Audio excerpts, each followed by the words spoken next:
자, 금요일 최강 디펜스 플러스 김종대 민현주 전 의원 두 분 함께하겠습니다. 안녕하십니까? 안녕하세요. 자, 우리 민현주 의원님 너무 처음으로 오랜만에 오셨습니다. 뵙습니다. 두 분은 잘 아시는 거죠? 아니 방송에선 처음이에요. 아, 그렇습니까? 처음이에요. 그래 익히 저야 명성은 듣고 있었지만, 네.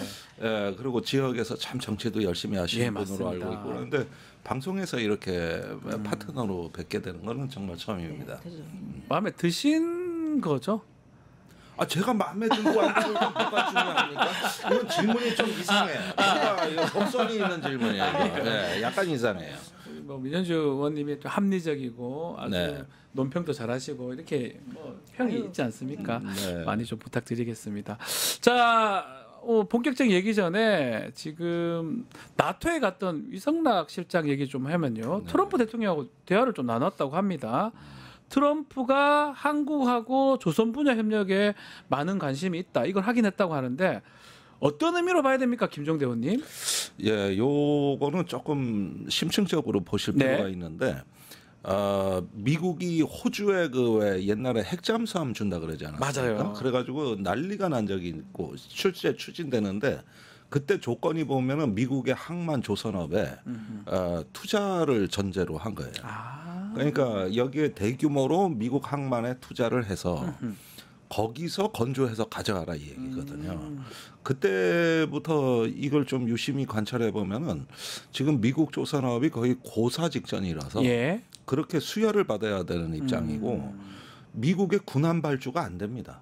그걸 만들 조선소가 없어요. 조선소 미국에 없어요. 사실. 없습니다. 예. 네, 없어요. 그리고 이제 그 항공모함 발주도 못할 판이고 아, 그 정도입니까? 구축함도 그렇고. 예. 근데 같은 시기에 중국 조선업이 거의 세계의 절반에 육박하는 한국, 일본 다 합쳐도 중국에 비하면은 못 따라가는 상황이 크죠. 되거든요. 예.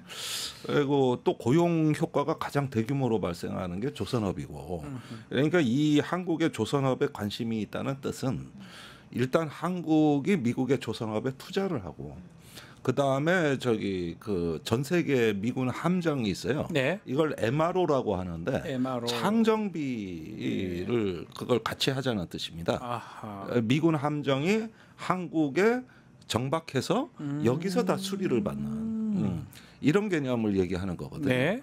그런 면에서도 이게 어떻게 보면 저희한테는 기회일 수도 있고 또 반면에 미국에 대한 투자가 갖고 있는 리스크도 또 상당하기 때문에 이 부분은 이제 살펴봐야 되지만 워낙 트럼프가 관심이 많아요. 그러니까 이게 워낙. 트럼프가 그 얘기를 했다는 거는 우리 입장에서는 그나마 좀 긍정적인 시그널로 볼 수 있는 겁니까?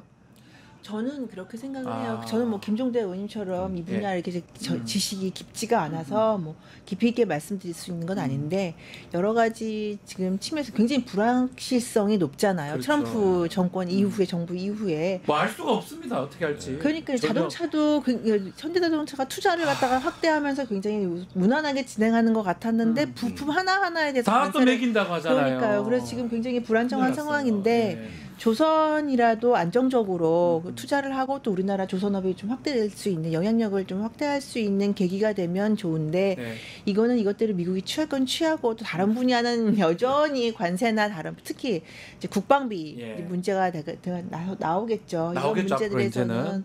어떻게 진행될지는 모르지만 어쨌든 한 분야라도 조금은 안정적으로 협력 관계를 유지하고 또 세계적인 영향력을 확대할 수 있는 계기가 된다면 저는 긍정적으로 평가합니다. 네. 근데 우리 측 요구 사항이 네. 미국의 해운법이 그 자국에서 생산하지 않은 선박은 구매가 금지돼 있어요. 아주 이건 비관세 장벽 중에 최고로 높은 장벽이거든요. 예. 우리 정부 입장에서는 그 법을 개정해라.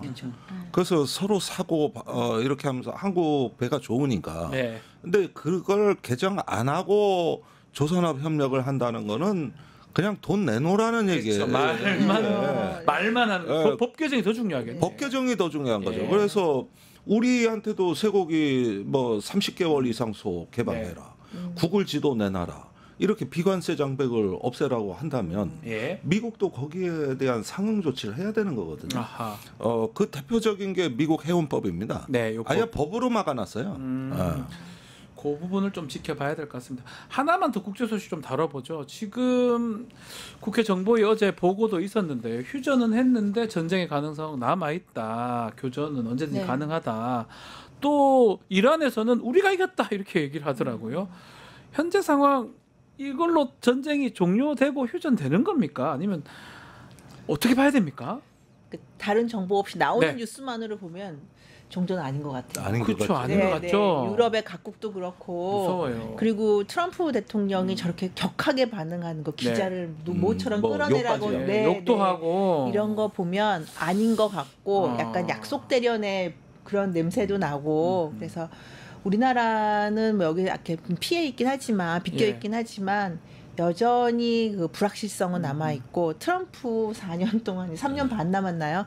네. 3년 반 3년 동안 반 우리는 남았습니다. 중동의 그와 관계에 예. 주목할 수밖에 없다라고 봅니다. 전쟁의 가능성은 아직 있는 거죠, 계속.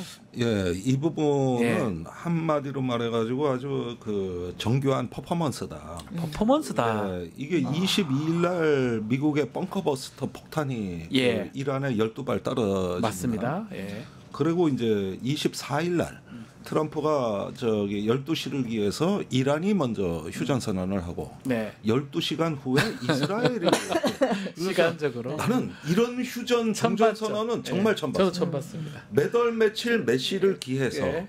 양측이 휴전한다 이런 예. 거는 있어도 본 적이 있는데 시간 간격으로 휴전한다. 그러면 권투시합 하다가 공이 울리면은 양쪽 제자리로 돌아가야 되는데 예.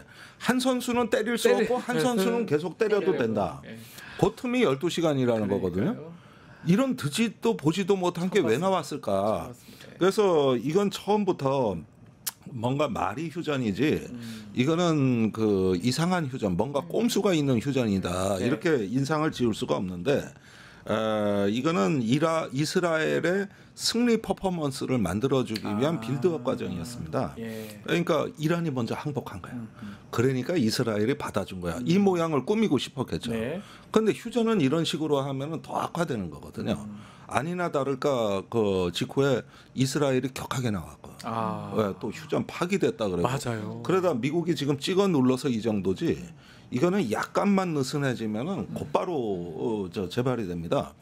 특히 그 이스라엘은 이란의 정권 교체가 목적이기 때문에 맞습니다. 예. 애시당초 공습을 한 거는 이렇게 몇 방 때리고 말려고 시작한 것도 아니고 1년 이상 준비해서 그래서 헤즈볼라, 이슬람 지하드 다 괴멸시키고 마지막으로 본진을 이란 간 쳐들어갔는데 거잖아요. 여기서 회군을 하고 이제 그만둔다? 그럼 하면은 네타냐후 총리는 내 정치 생명 끝나는데 그러니까요.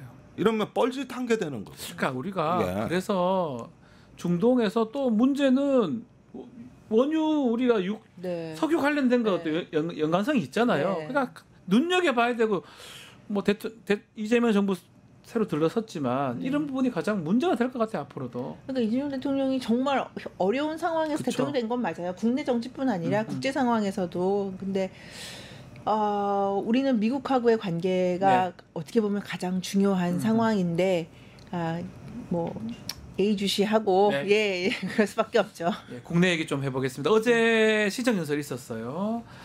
야, 22일 만에 취임 22일 만에 첫 시정 연설을 했는데 두 분도 뭐 정당 민주당 아니시니까 두 분 어떻게 보셨습니까? 뭐 우리 의원님부터. 글쎄 뭐 저도 여러 번 얘기했던 겁니다만은 이 추경에 대해서 우리가 상당히 그 논의하는 어떤 그 프레임이 좀 적절치 못하다고 보는 게 네. 작년에 14,400명이 자살을 했거든요. 이게 2008년 이후로 최대치인데 네. 50대 남성이 자살률 1위로 올라섰습니다. 50대 남성. 네. 2위가 40대 남성. 그리고 3위가 60대인데 옛날엔 노인이 제일 많았는데 예. 지금은 40, 그쪽 50대 남성은 가계와 생계의 책임감이 가장 압박이 강한 계층이고 맞습니다. 네. 특히 작년에 자영업 몰락하고 이 통계가 불가분의 관계가 있습니다. 네. 대표적으로 50대 자살률이 15% 증가했습니다. 그러니까 이러는데 마지막 상당 기록들 보면 가게 문 닫습니다. 대출금에 이제 숨이 막힙니다. 이게 뭐냐면은 그 코로나 팬데믹 때 거리두기 해라, 집합 금지해라 이러면서 참고 참았는데 이제 끝 참다가 터진 거예요. 국가의 명령과 법을 충실히 지켰던 것이고 네. 그걸 갖다가 손실 보상을 받은 게 아니라 대출 지원을 받은 겁니다. 그게 만기가 돌아온 거거든요. 네. 그래서 작년 한 해 이제 마지막에 비상기간까지 마지막 일격을 가하니까 맞습니다. 치명타를 맞아요. 그래서 이 추경은 이 국가의 법과 행정에 성실하게 임한 일종의 국민의 권리고 이거는 손실에 대한 보상이자 보상의 측면도 다음에 있다. 어떤 거 회생하기 위한 응급 조치인데 이거를 주는 어떤 그 국가의 무슨 주요 프레임이 국간이 빈다, 재정 위주의 어떤 문제 해결이다. 이러면서 받는 사람들이 정말 굴욕감을 느끼게 하고 있습니다. 너무 많이 줬으면 나중에 연말정산 때 세금으로 거듭될 거 아니에요. 그때도 그 말씀 하셨어요. 그러는데 지금 이 얘기는 주는 것 같고 이렇게 일단은 상당히 어떤 뭐랄까 좀 사람들한테 순수하게 비춰지지 않는 잘못된 정치론에 그 입장에 대보지가 않은 거예요. 아하. 거기에다가 두 번째는 이 추경이 앞으로도 저는 또 있을 거라고 보는데 네. 이 세입 부분은 항상 언급을 회피한다는 것이죠. 그러면은 무슨 돈으로 줄 거냐. 이러는데 2023년, 24년 부자 감세 세수 결손이 87조 원이거든요. 네. 이런 부분 원상 회복할 생각은 전혀 없습니다. 그러면서 이제 쓰는 얘기만 가지고 이렇게 하다 보니까 여야 간에도 추경 자체는 다 합의가 된 것 같지만 네. 정말 해서는 안 되는 논쟁들만 늘어놓는 거죠. 그래서 나는 오히려 적다. 과감하게 주고 그러면서도 이걸 환수하는 방법을 세금을 얘기하는데 다들 정당이 자기 지지율 의식하니까 이런 문제 피해 가려고 하다 보니까 주는 것처럼 하되 어떻게 하면 생세금 많이 내고 돈은 적게 주느냐 이 공리만 하는 거 아니냐 난 네. 이런 의심할 수밖에 없어요. 뭐 관련해서 이제 어제 추경 관련 시정 연설이었으니까 그 추경의 필요성이라든지 그 내용 네. 말씀하셨는데 시정 연설은 어떻게 이재명 대통령 잘 하셨습니까? 어떻게 보셨습니까? 저는 뭐 내용이나 이런 면에서 또 이렇게 야유 이런 건 없었던 것 같아요. 그렇죠. 보니까. 야유도 없었고 네. 저는 뭐 특히 이재명 대통령이 네. 큰일 날 뻔했네요. 뭐 대통령 대표하다 대통령 됐으니까요. 대통령이 네. 정치인으로서 민주당 대표나 국회의원 때 그 보였던 모습과는 다르게 다릅니까 지금 보면? 제가 볼 땐 달라요. 그때는 이재명 대표, 이제 국회의원 이재명, 예. 이재명 지사 이럴 예. 때는요. 약간 공격적으로 보였고 그 표정도 굉장히 강하고 거칠어 보인 적이 있었고 그랬는데 대통령이 된 이후에 굉장히 표정이 순해지셨어요. 네. 네, 그래서 아무래도 그러니까 이게 노력을 하는 건지 아니면 원래 가지고 있던 일부분이 나오는 건지는 제가 잘 모르겠는데 굉장히 유해 보이는 다는 거는 제가 좀 높이 평가하고요. 그러니까 화해의 제스처, 내지는 통합의 제스처를 취하는 거는 굉장히 바람직하다. 그러니까 대통령이 되고 나면 약간 이렇게 좀 으쓱대고 그런 게 있잖아요. 네. 누구나. 근데 그런 부분에서는 조금 굉장히 온화하고 화해, 협력하겠다는 그런 제스처를 보이는 거는 전 높이 평가하고요. 특히 나가면서 야당 의원들 한 명 한 명하고 다 악수했잖아요. 물론 외면하는 야당 의원도 있긴 하더라고요. 네. 그리고 근데 특히 맨 끝자리에 있는 중진들하고 다 악수를 하는데 또 중진들은 정치를 오래 해서 그런지 또 이재명 대표 그렇게 비판하다가도 대통령 또 이제 거기에 대해서도 조언도 하고 이런 모습들은 이제 바람직했다라고 저는 그 태도 측면에서는 저는 그렇게 봅니다. 국민의힘 의원들하고 악수 또 기립 박수까지는 다 안 쳤지만 나중에 퇴장할 때 기립박수하는 모습.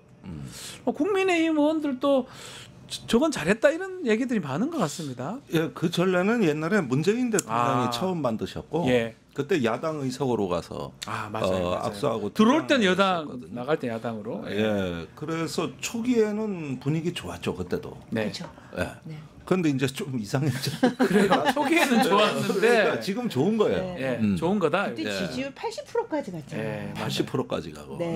아주 여유 있었죠. 그런데 이재명 대통령께서 이제 협치를 얘기하고 하는 것이 어떤 소통을 넘어서 하나의 어떤 일상이 되고 구조화되는 단계로 좀 나아가셔야 되는데 지금까지는 출발은 좋은 것 같습니다. 산뜻하고. 예. 그런데 이게 이제 소통이라는 거는 디맨드와 서플라이 관계예요. 네. 수요와 수요 공급. 공급이 있어야 된다. 여야가 합의된 게 있으면은 받아주는 거거든요. 네. 저는 이게 소통의 본질이라고 봅니다. 그런데 사람들이 스킨십과 소통을 혼동하는 것 같아요.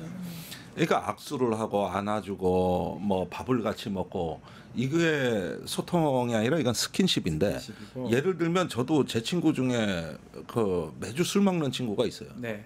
근데 어느 날 이 친구가 점점 싫어지는 거야. 왜요? 말이 안 통해.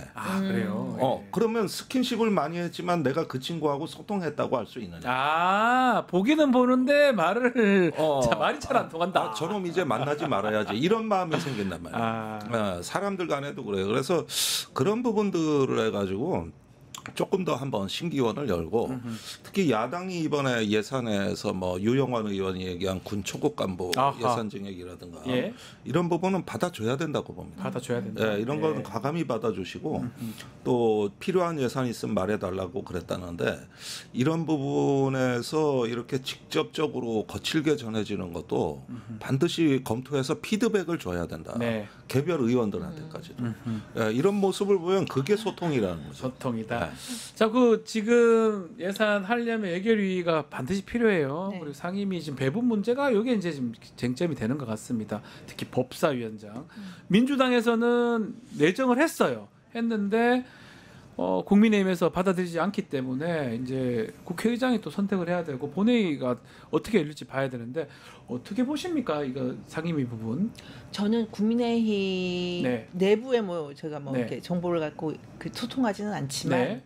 국민의힘이 이미 알고 있을 거예요. 어렵다는 거. 안 된다는 거, 네, 어렵다는 거. 그러니까 특히 법사위는 정말 안 된다는 거를 이미 내부적으로 알고 있을 거예요. 그러니까 이게 야당이 보통은 법사위를 갖는 게 맞죠. 그쵸. 예, 그리고 관행적으로 그렇게 되어 왔고, 근데 작년에 2년씩 하기로 약속은 했지만.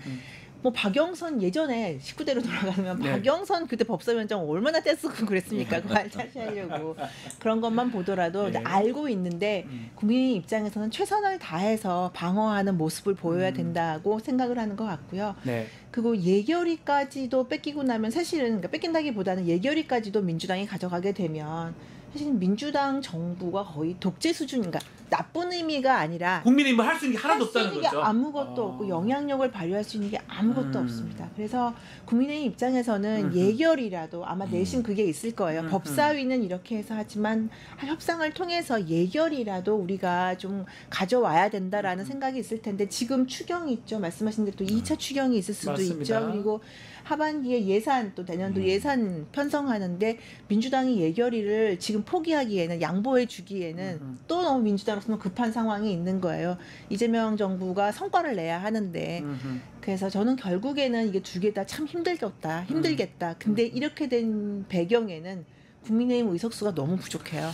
뭘 할 수가 없어요. 영향력을 발휘하기에는 107개잖아요. 네. 네. 사실 국민의힘 의석수가 어느 정도가 됐다면 김민석 총리 후보자도 이렇게 나오진 않았을 막죠. 텐데 인준 막아버리면 되죠. 반만 넘어가도. 그다음 말씀드리겠지만 네. 그래서 사실은 민주당도 하나 정도는 국민의힘에게 양보하는 것이 협치를 위해서 바람직한데 안 될 것 같다. 현실적으로 저는 그렇게 전망합니다. 어떻게 보십니까?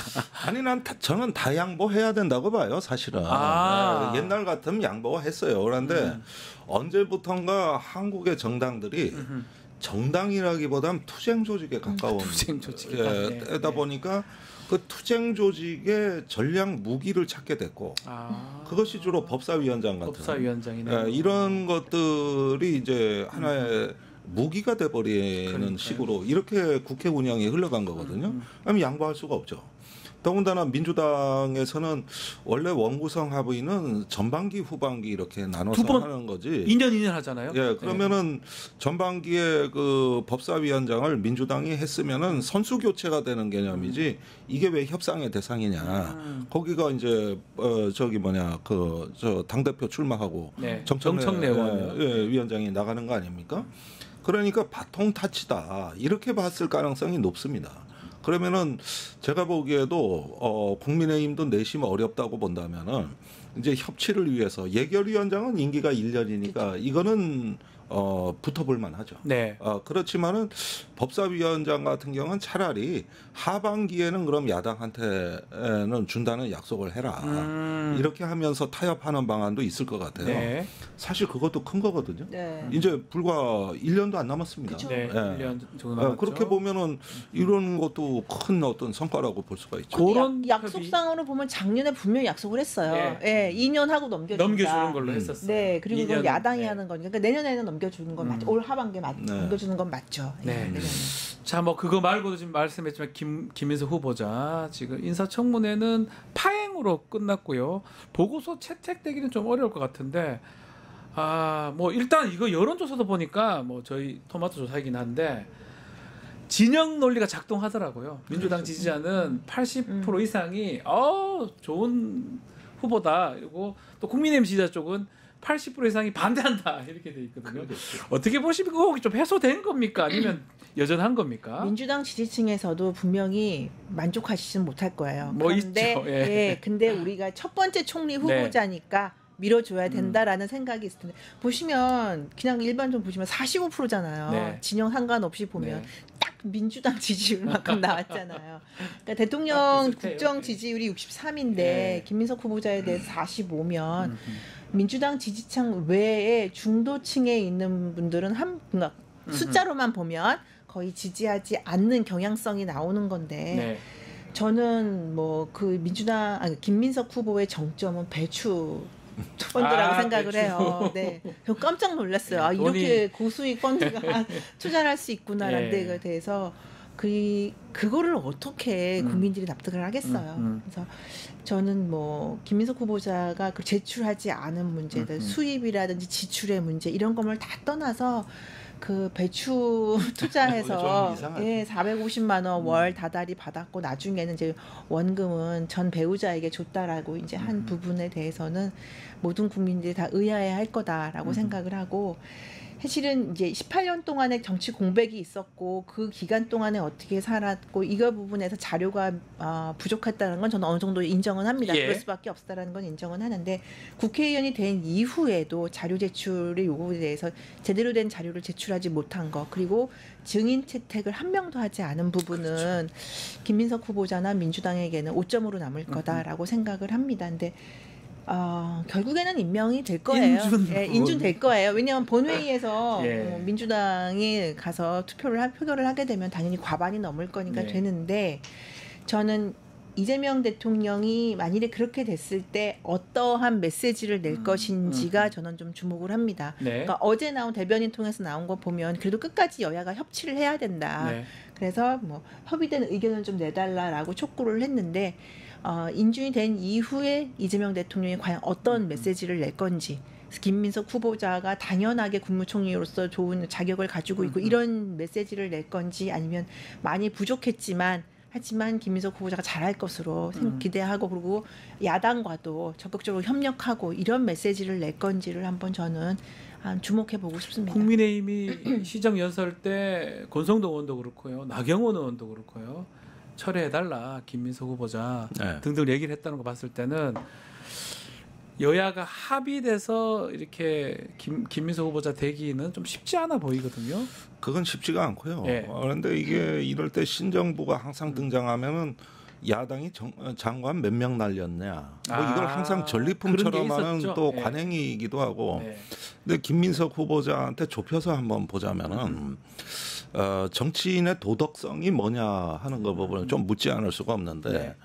그동안에 우리가 이런 후보자 청문회에서는 뭐 재산 증식 과정이라든가 또는 지위와 권력을 이용해 가지고 좀 특권을 누린 부분들이 사회적 화제가 되는 거거든요. 그렇죠. 그것이 이제 부당한 어떤 불로소득 또는 권력 행사 이렇게 해서 도덕성을 많이 이제 삼는데 이 경우에는 너 돈 안 벌고 뭐 했어? 거기에다가 지지리도 30년간 숟가락만 들고 얹혀 사는 인생이야. 굳이 말하면 또 그런 식이네요. 뭐 이런 식의 그걸 또 굉장히 돈이 많으신 의원께서 그렇게 앞장서서 질타를 할 때 그것도 좀 어색했어요. 이것도 도덕성이라 이거죠. 그러니까 도덕성의 양방향이고 양날의 칼이라고 저는 보거든요. 네. 그러면 항상 강자가 저기 뭐냐 가난한 사람들한테 얘기하는 건 네가 못나서 네. 또는 네가 땀 안 흘려서 이렇게 하고 네가 왜 알아서 안 죽어 네. 이런 식의 어떤 그 문법으로 가서는 안 된다. 네. 그러나 저는 김민석 후보의 삶의 방식은 찬성하지 않습니다. 그리고 아까 배추밭 그 얘기하셨는데 제가 보기에 그건 장학금입니다. 예, 장학금으로 장학금이에요. 그리고 네. 그런 장학금과 후원을 통해 가지고 거의 30년이에요. 그리고 벌금 추징금을 갚기 위해 또 빚을 내고 그 빚을 갚기 위해서 또 빚을 내고 이런 방식이거든요. 네. 제가 그렇게 살았다면 12번은 쫓겨나고 한 5번은 이혼 당했을 거예요. 근데 김민석 후보니까 되는 거라고 이게. 예. 그리고 나 재산 없다. 이렇게 하죠. 그러니까 이런 부분에 있어서 이제 우리 세대가 갖는 그 옛날에 운동권 스타들의 네. 어떤 그 저기 뭐랄까 좀 이건 어떤 정치 론펜이라고도 그때 했었고 이런 것들이 저기 다음 세대들이 이해를 못하는 구석이거든요. 네. 그래서 진보 꼰대란 말이 나온 겁니다. 그래서 내가 보기에는 네. 그런 부분에 대한 자기 성찰이 있고 그러나 이것이 그러면 총리 낙마 사유냐? 이 부분은 나는 아니라고 봐. 낭만은 그러니까 할 건 이런 아니다. 것들은 어떤 본인으로서의 수신제가의 영역이기는 하고 또 그걸 갖다가 우리가 조금 집단적으로 한번 반성할 일이라고는 저는 생각합니다만은 없어서 또 생기는 문제다 보니까 저도 자영업 40대 10년을 갈아 넣었는데 네. 저 솔직히 남의 돈 많이 떼먹었습니다. 왜 그러세요? 야 500만 원만 빌려줘 하고 또 많이 뜯겼어요. 그런 식으로. 근데 우리가 왜 그래도 인간관계가 유지되니까 하면은 서로 어려우니까 네. 이렇게 하면서 살아온 거거든요 인생을.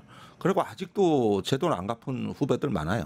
그래서 이런 부분들을 한번 보면은 그런 어떤 사정이라는 거는 사정대로 있는 거고 단지 이걸 갖다가 이렇게 살았다 우리가 좀 책임지려는 모습이 있지 않습니까? 네. 이렇게 하면서 사회적 화합이 이루어질 수 있지 않을까? 어쩌면은 알겠습니다. 근데 맨날 그냥 뭐 숟가락만 들고 그러면 앞으로도 그럴 겁니까? 그러면은 그게 뭐 난 그거 좀 그래요. 좀 마무리해야 되는데 뭐 민현주 의원님 어땠습니까? 우리 두 분이 처음으로 이렇게 하셨는데. 너무 박식해가지고 너무 재밌었어요. 깊이 있게 말씀해 주시고. 네. 그때 같이 계셨잖아요. 18. 난 20대입니다. 때요. 19대 전 19대입니다. 다르죠. 네, 네. 한 대가 다르네요. 네. 예, 알겠습니다. 알겠습니다. 오늘 말고도 다음 주 얘기를 다 못했네요. 예, 다 그쵸? 못했습니다. 네. 시간이 다 돼서 다음 주 또 다다음 주 계속 이렇게 두 분 모셔서 이야기 좀 들어보겠습니다. 오늘 여기서 마무리하겠습니다. 김종대, 민현주 의원과 함께했습니다. 감사합니다. 유튜브 구독하고 실시간 채팅과 댓글을 남기시면 매일매일 실천 TTCO를 드립니다. 참여 방법은 통통물 어플을 다운로드하고 회원가입과 로그인을 해주세요. 마이페이지에서 나의 회원 고유 번호를 복사해주세요. 유튜브 구독 후 실시간 채팅이나 댓글창에 고유 번호를 한 번만 입력하면 준비 끝! 지금 유튜브 채팅과 댓글 쓰기 참여하고 실천 TTCO 받아가세요.